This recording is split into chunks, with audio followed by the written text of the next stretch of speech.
마음밥, 살아갈 날들을 위한 공부. 우리는 톨스토이를 인류의 교사라고 말한다. 미약하고 불완전하고 불안한 성정도 지니고 있었지만 톨스토이는 늘 삶의 의문을 제기하고 지금 자신의 삶이 최선인가 질문하고 대답을 찾기를 게을리하지 않았고 시골의 역사에 앉아 지구별을 떠날 때까지 삶의 진리가 무엇일까 고민했던 사람이었다. 무엇보다 그는 자신이 가진 것을 아낌없이 나눠주었던 사람이다. 러시아의 대문호 중 자주 도스토예프스키와 비교되는 그는 도스토예프스키가 육적으로 인간 냄새를 폴폴 풍기며 자신의 욕망을 충실히 살고 썼던 작가라면 오랜 세월 명상하고 기도하면서 자신의 인세로 가난한 이웃들을 도우려고 애썼던 문학성도 뛰어났지만 따뜻한 인간미를 가진 작가였다. 도스토예프스키는 늘 금전적으로 궁핍함에 시달렸다. 그의 위대한 작품들은 사실 돈을 벌기 위한 절박함을 기반으로 쓰여졌다고 한다.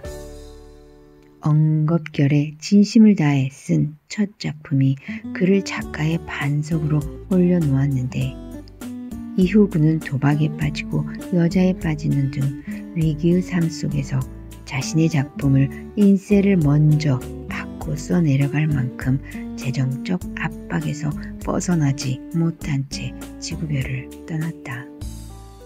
그래서 도스토예프스키의 글은 육적인 냄새를 풍기며 자극적이다. 반면에 톨스토이는 타고난 귀족이었고 항상 풍족했다. 그러나 그는 풍요로운 재정을 가난한 소농들을 위해 아낌없이 베풀었다. 그는 소농들과 같은 옷을 입고 신발도 손수 만들고 나무도 베었고 자신의 방 청소도 스스로 했다고 한다. 나무 접시로 식사하면서 지극히 겸손한 삶을 살고자 했다. 따라서 화려한 것을 좋아하는 전형적인 귀족의 생활 방식을 가진 아내가 그것을 좋아할 리 없었다. 그녀는 톨스토이가 작가로서의 자긍심을 지니기를 바랐다. 톨스토이는 워낙 악필이었기 때문에 그의 아내가 착실한 원군이 되어주기도 했지만 늘 인세를 가지고 다툴 수밖에 없었다. 톨스토이가 가진 것들을 가난한 사람들과 항상 나누고자 했기 때문이다.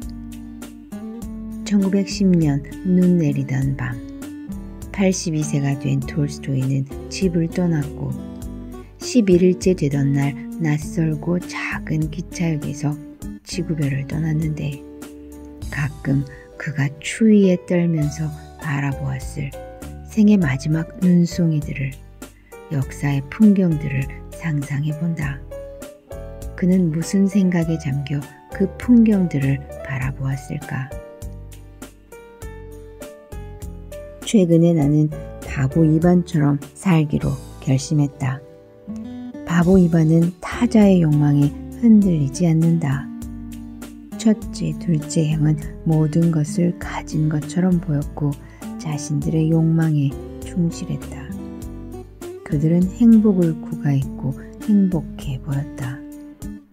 그러나 그들의 욕망은 끝이 없어 결국 욕망은 그들을 함몰시켰고 그들은 욕망의 주인에서 욕망의 노예로 스스로 강등되었다. 그들은 뛰어난 두뇌와 풍요로운 부와 권력을 지향했다. 그러나 그것들을 결코 얻지 못했다. 그들이 그렇게도 욕망하던 부와 권력은 묵묵히 밭을 일구고 하루 종일 뙤약볕에서 부지런히 일하던 바보 이반에게 주어졌다. 이반은 그것들을 원한 적이 없는데도 말이다. 시간이 지나야 드러나는 것들이 있다. 겉으로 보기에 가진 것 없이 초라해도 그것이 한시적인 물질적 궁핍이라면 땀을 흘림으로써 먹고 살기에 충분한 재원을 마련할 수 있을 것이다. 공부 또한 그러하지만 작금의 우리들은 이제 난 놓고 기역자를 몰라도 부끄러워하지 않는다. 공부하지 않는 천재들만 가득한 나라에서 살기 때문이다. 땀 흘리지 않는 자는 먹지도 말라고 말하는 바보 이반들이 가득한 나라에서 살고 싶다. 그녀가 북카페로 오랜만에 나를 찾아왔다. 주말이었다. 그녀는 내게 그녀의 감정들을 숨긴 적이 없다. 솔직하다. 그러한 솔직함은 대부분의 사람들은 갖기 힘든 그녀만의 독특한 점이기도 하다. 그녀가 커다란 눈으로 나를 바라보며 말했다. 최근에 한 사람을 만났다. 그는 많은 것을 이룬 사람처럼 보였다. 그의 주위에 있는 사람들은 그에게 존경의 마음을 내보였다. 그녀가 보기에도 그는 내공이 깊어 보였고, 그래서 그는 그녀의 관심을 끌기에 충분했다.